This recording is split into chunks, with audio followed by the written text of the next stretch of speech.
My name is Miss Anit Ramprashad, and I am tasked with informing you about the 4 types of reading assessments being done in Guyanese schools, along with its role and some critical viewpoints. Now, the first type of assessment will be a screening assessment, and this assessment helps to identify students who may be at risk for academic difficulties. An example of such is a screening assessment can be used to check for warning signs to see if students might be at risk for reading difficulties, including dyslexia. Now, a screening assessment is normally administered at the beginning of the school year or at the start of a new grade level, and they can help teachers identify learners who need additional support in a specific area, for example, literacy or math. Now, the screening assessment can lead to unnecessary stress and anxiety for learners. And this is because they may feel like they're being judged or they're being labeled as a result of their scores on an assessment. And additionally, a screening assessment is not always effective in identifying learners who need additional support.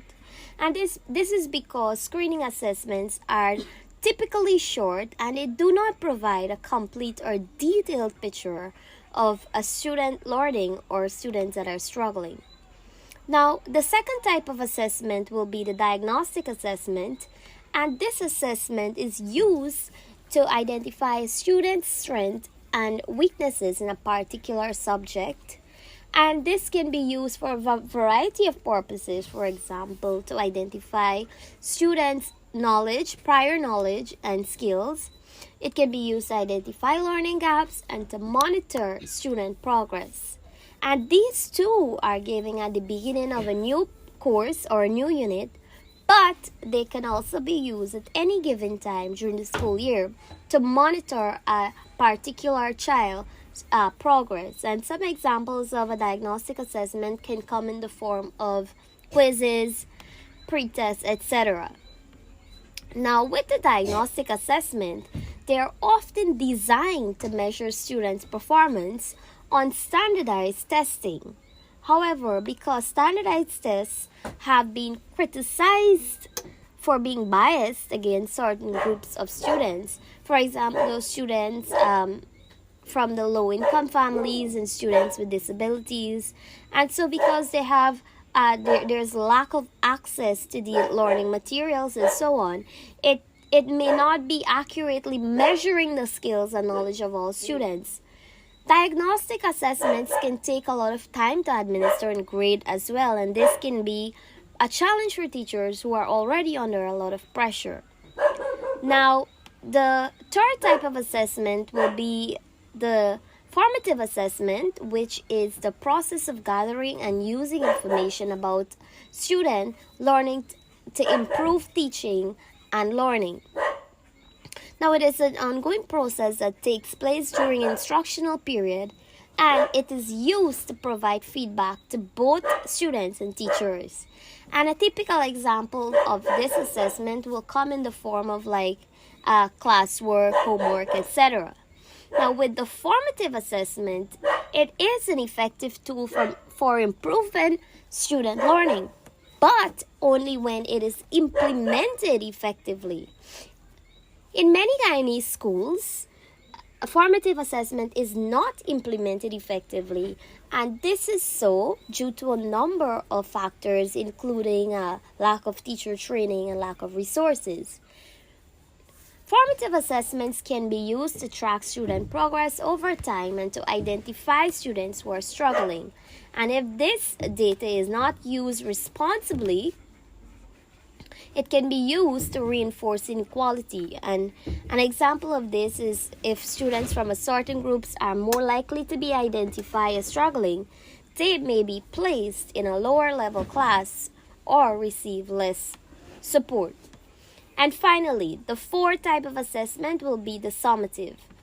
The summative assessment is the process of evaluating students and they are used at all levels, from the nursery school to the secondary school, and it is used to measure student learning and progress at the end of a unit or course. Now, it is also used to measure how well students have mastered the learning objectives. Now, a typical example, another example of summative assessment will be the end of term assessment that is normally being done at the end of a school term or the end of the school year before entering a new class. And what the summative assessment, it can narrow the curriculum. For example, the teachers may feel pressure to focus on teaching material that will be covered on the summative assessment at the expense of other important topics. And this can lead to a narrow curriculum that does not meet the needs of all students. It can also reduce student motivation, meaning students may become discouraged if they do not perform well on summative assessments. And this can lead to a decrease in motivation and engagement in learning. So overall, that is the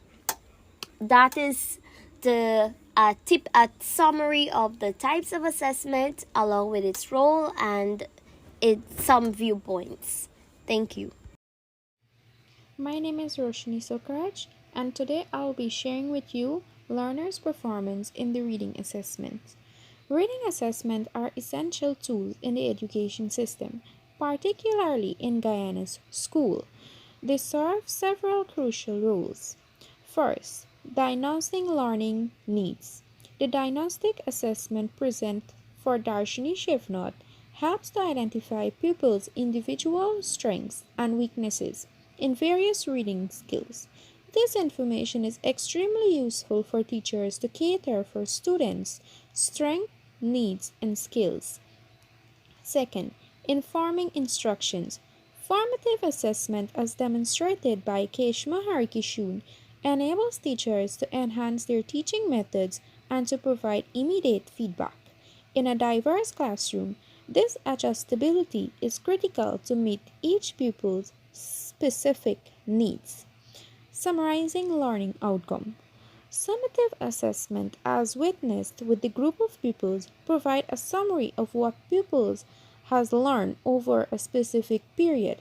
This helps in evaluating the success of the curriculum and the teaching method by teachers.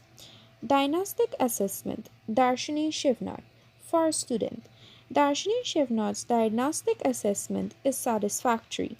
She has provided complete and correct answer for most of the questions, expressing a strong grasp for the targeted skills.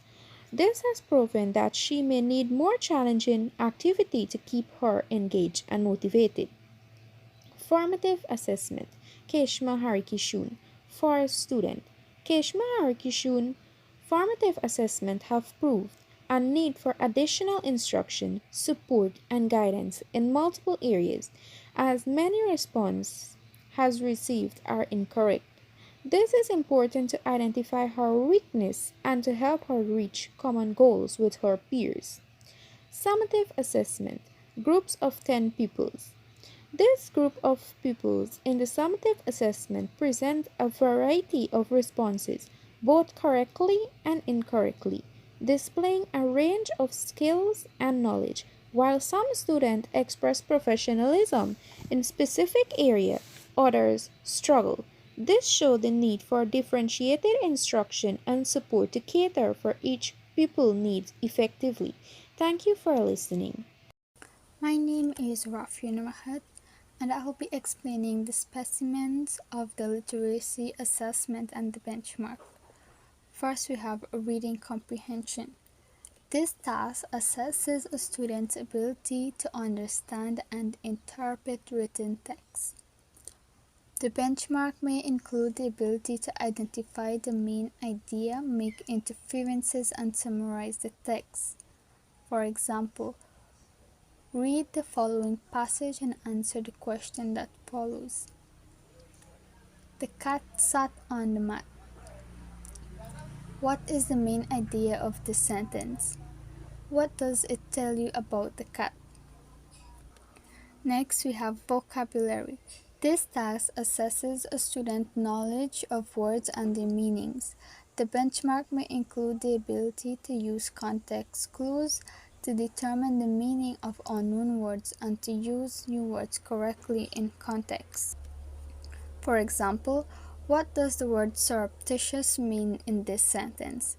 The thief made a surreptitious entry into the house. Next, we have phonics and decoding. This task assesses a student's ability to recognize and decode words using phonics rules. The benchmark may include the ability to decode words with common vowel patterns, suffixes, and prefixes. For example, what is the vowel sound in the word bake? How would you decode the word dislike? Next, we have fluency. This task assesses a student's ability to read with accuracy, comprehension, and appropriate pacing. The benchmark may include the ability to read aloud smoothly and at an appropriate pace and to use pronunciation cues to guide expression. Example, read the following passage aloud, paying attention to your pace and expression. The sun was setting behind the mountains, casting long shadows across the valley. The birds were chirping in the trees, and a gentle breeze rustled the leaves. These are just a few examples of the literacy assessment tasks and benchmarks that may be included in reading standard documents. Thank you. Hello everyone, my name is Alicia Rafik and I'm gonna give you my critical view of Teacher's Action Plan or Remedial Plan. Teacher's Action Plan are essential tools for improving teaching and learning. They provide a structured way for teachers to identify their goals, develop strategies for achieving them, and track their progress over time. Remedial action plans are a specific type of teacher's action plan that is designed to help students who are struggling academically. Some critical view of teacher's action plan or remedial plan are: is the plan specific and measurable? The goals of the plan should be clearly defined and measurable so that the teacher and student can track their progress over time. Is the plan based on data? The teacher should use data from assessments and other sources to identify the student's specific learning needs. The plan should then be tailored to address those needs. Is the plan realistic and achievable? The plan should be challenging but achievable, given the student's individual needs and circumstances. Is the plan differentiated? The plan should be tailored to the student's individual learning style and needs. Is the plan flexible and adaptable? The teacher should be willing to adjust the plan as needed, based on the student's progress and feedback. In addition to the general consideration, it is also important to be critical to the specific strategies that are included in the remedial action plan. For example, the teacher should make sure that the strategies are evidence-based and that they are appropriate for the student's age, grade level, and learning needs.